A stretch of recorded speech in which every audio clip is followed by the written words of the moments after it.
Donc on va parler d'une 911 2 litres de T de 1970, Targa, qui a été entièrement restaurée, livrée en juillet 2017 et qui a parcouru 25 000 km depuis sa restauration.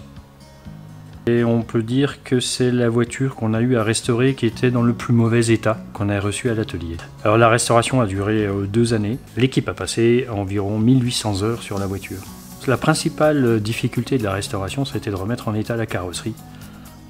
La carrosserie était en très mauvais état. Une voiture qui avait été modifiée en look SC et ensuite qui était restée aux intempéries pendant pas mal d'années.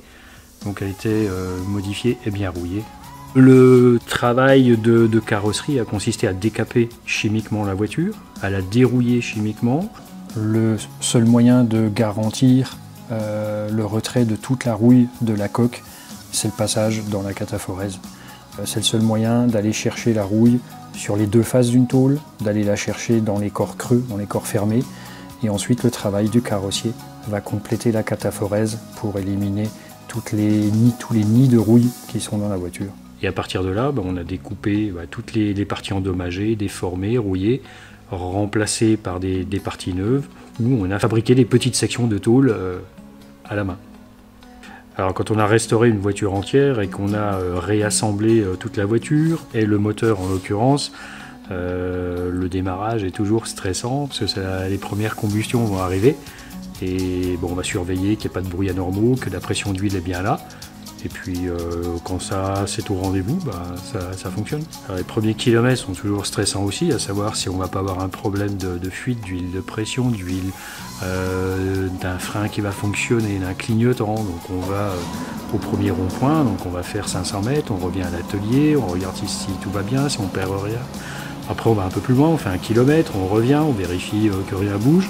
Et puis quand on a fait 1 kilomètre, après on va faire 5-6 kilomètres, on revient, on vérifie. Une fois qu'on a fait 10 km, on commence à être confiant. Une restauration complète ou une réfection moteur, je fais en moyenne 1000 km avec la voiture pour m'assurer que tout fonctionne dans les différentes conditions. Que ce soit froid, que ce soit chaud, sur un grand parcours, je fais au moins un parcours de 150 ou 200 km non-stop pour vérifier que sur la durée, le moteur marche bien, qu'il n'y a pas de fuite d'huile qui apparaissent, qu'il n'y ait pas d'anomalie. Alors qu'est-ce qui change après 25 000 km? En fait, il n'y a pas grand-chose qui change. Le moteur s'est rodé, il s'est libéré. Donc on a un moteur par rapport au premier kilomètre que j'ai fait avec la voiture et le moteur à 25 000 km, on a un moteur qui est plus coupleux, qui est plus rond et qui pousse un peu plus et qui monte plus facilement dans les tours. Ça c'est assez net. La partie boîte de vitesse n'évolue pas vraiment.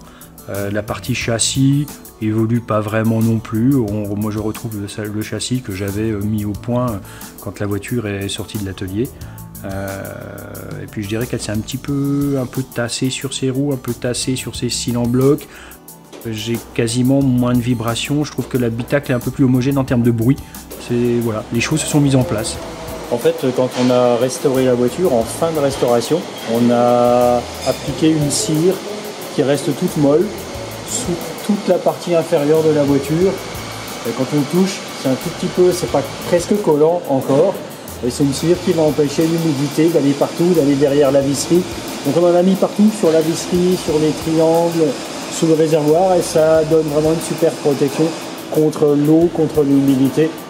Alors sur la voiture, on n'a pas corrigé grand chose. On a eu un couvre-culbuteur qui s'est mis à fuir, qu'on a traité. On a eu, après, on a fait une révision à 14 000 km. On a resserré les culasses. On n'a pas eu d'anomalie particulière. On a eu le bouchon de vidange qui s'est mis à fuir. Mais on n'a pas eu de correction particulière à faire sur la voiture. Aujourd'hui, elle roule bien. Elle est agréable à rouler, elle démarre bien, le moteur tourne bien. C'est un vrai plaisir à rouler. Le châssis, le freinage vont bien, elle prend ses bons appuis. On peut rouler, sur le filet de gaz dans les villages. Elle est très douce. On peut mettre le pied dedans. On a un moteur coupleux qui répond, qui est présent. Alors, ce que me disait le propriétaire, il n'a jamais rajouté une goutte d'huile dans la voiture. Donc, il surveille son niveau. Il est très attentif au fonctionnement de sa voiture. Et en fait, il a jamais rajouté une goutte d'huile entre les révisions. Voilà.